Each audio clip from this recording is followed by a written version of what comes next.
সংসারের বাইরেও আমার একটা বাড়তি কাজ থাকে, সেটা হলো আমার এই ছাদ বাগান, গাছপালা সব।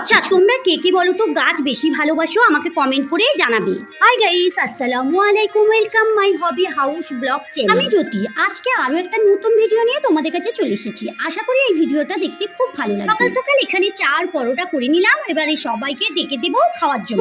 আমি খেয়ে নিই, তারপরে যাব ছাদে। প্রচন্ড বৃষ্টি হয়েছিল, তার কারণে ছাদের গাছগুলো কিন্তু ওলট পালট হয়ে আছে। তোমরা দেখতেই পাচ্ছ আমার ছাদ বাগানের সব গাছগুলো ওলট পালট হয়ে আছে। আর আমি ছাদ বাগানটা একটু গোছাবার চেষ্টা করছি, কিন্তু এই বৃষ্টিতে আর এই গরমের কারণে একদম একভাবে করে উঠতে পারছি না। বছরে ড্রাগন গাছ থেকে প্রথম ড্রাগনের ফল তুলবো, তোমরা দেখতেই পাচ্ছ পেকে গিয়েছে। আর তোমরা তো আগের ভিডিওয় দেখেছো আরো 9টা ফুল ফুটেছে, সেগুলো পরাগায়নও করেছি। আর সেই ফুলগুলো শুকিয়েও গেছে, ওই পচা ফুলগুলো তুলে ফেলেও দিতে হবে। এখন এখানে আমি এই ফলগুলো সব তুলে নিচ্ছি। দেখো বন্ধুরা, এই ফলগুলো প্রথমবারের ফল, কিন্তু অতটা বড় বড় হয় না। তো বন্ধুরা, আমার ফ্যামিলির আত্মীয় অনেকজন, তাই আগের বছরে একবার করে সবাইকে একটা করে ড্রাগন ফল দেওয়ার চেষ্টাও করেছি। আর তাই ভাবছি এবছরেও যতবার ড্রাগন ফল তুলবো, আগের বছরে যাদের দিতে পারিনি তাদের এবছরে দেওয়ার চেষ্টা করবো। ওদিকে 5টা ড্রাগন ফল তুলে নিলাম, 6টা হয়েছিল, একটা ছেলে আর মেয়ে তুলে খেয়ে নিয়েছিল আগে, আর এখন 5টা তুলে নিয়েছি। এদিকে দেখো পচা ফুলগুলো তুলে নিচ্ছি। যখন ফুল ফলে সেট হয়ে যাবে তখন কিন্তু ফল থেকে এরকম পচা ফুলগুলো তুলে ফেলে দিতে হবে। যাই হোক, এদিকে সব ফলগুলো তোলা হয়ে গেছে, একটা একদম ছোট ফল হয়েছে। চলো ওদিকের গাছগুলো এবারে তুলে। ঝড় বৃষ্টির কারণে কখন কোন গাছটা পড়ে যায় বলাই যায়। এখন তো বৃষ্টির কারণে অনেক গাছ কিন্তু অনেক ভালো ফল ফুল এবং পাতা অনেক ভালো ভালো হয়েছে। এগুলো এদিকে তুলে নিয়ে তারপরে এগুলো একটু ভারী তো তাই পড়ে যায়। এদিকে দেখো একটা বস্তার মধ্যে মিষ্টি কুমড়া গাছ বসিয়েছিলাম, আর কুমড়ো গাছটা কিন্তু অনেক ভালো হয়েছে। একবার ভালোই একটু ফ্যাট ছেড়েছিল, আর এরকম ভাবে তুলতে গিয়ে পুরো ডগাটা ভেঙেই গিয়েছে। আর আমার তো মন অনেক খারাপ হয়ে গেছিল, ভেবেছিলাম গাছটা আর হবেই না। আর দেখো বন্ধুরা, আমার ভালোবাসার জোরে এই ছোট্ট গাছটা কত বড় হয়ে উঠেছে। আর এবারে দেখো বৃষ্টির কারণে ডালগুলো অনেক বড় হয়ে নুয়ে গেছে, তাই একটু সাবধানে করে ডালগুলো উপর দিকে তুলে বেঁধে দিচ্ছি। যাই হোক, ছাদের একটু কাজ করে নিলাম, এবারে চলে যাব নিচে। এরম ভাবেই একটু একটু করে সকালে এসে কাজ করে যাই ছাদে। আমি অনেক কাজ একসঙ্গে ছাদের করতে পারি না, কারণ নিচেতে সংসারেরও কাজ রয়েছে। যাই হোক, চলে এসেছি নিচে।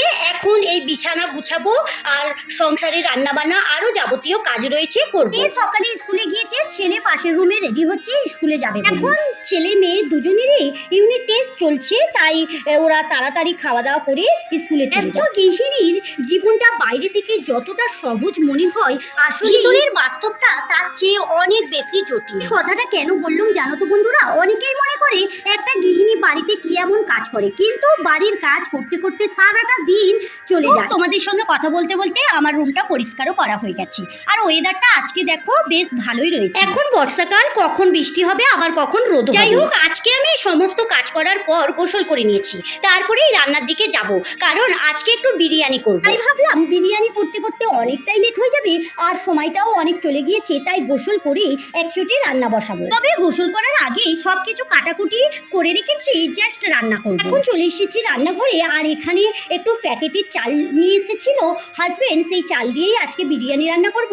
আর বিরিয়ানির চাল তো আলাদা পাওয়াই যায়, ওই চাল ছাড়া রান্না মজাও লাগে। বৃষ্টি হলেই আমাদের বাড়িতে কখনো কখনো কিছু না কিছুই করতে হয়, কখন বিরিয়ানি কখন খিচুড়ি করতে হয়। বেশিরভাগ সবাই বিরিয়ানিটাই পছন্দ করে, তাই আমাদের বাড়িতে বেশিরভাগ বিরিয়ানিটাই রান্না। প্রথমে চালটা মাপ করে ঢেলে নিয়েছি, আর একটু ধুয়ে ভিজুতে রেখে দিলাম। আর এদিকে আলু আর পেঁয়াজটা কেটে নেব, আর মাংসটা আগে থেকে কেটে মাখিয়ে রেখেছিলাম। পরিমাণ মতো আলু আর পেঁয়াজটা বার করে নিচ্ছি, তারপরেই রান্না বসিয়ে দেবো কাটাকুটি করে। আজকে বিরিয়ানিটা হবে মাটন বিরিয়ানি, আর মাটন বিরিয়ানি আমি অতটা খাই না, তবে কি বা করা যাবে, এখন খেতেই হবে, কারণ এখন এখানে তো বিফ পাওয়া যাচ্ছে না। আর চিকেন বিরিয়ানি কদিন আগেই করেছিলাম, তাই আজকে হাজবেন্ড বললো মাটন বিরিয়ানি করতে। তবে আমি মাটন খাই না, আস্তে আস্তে খাওয়াটা অভ্যেস করতে হবে। এদিকে বিরিয়ানির ভাত বসানোর জন্য পানিটা বসিয়ে দিয়েছি, আর এদিকে মাংসটা মাখিয়েও রেখেছি।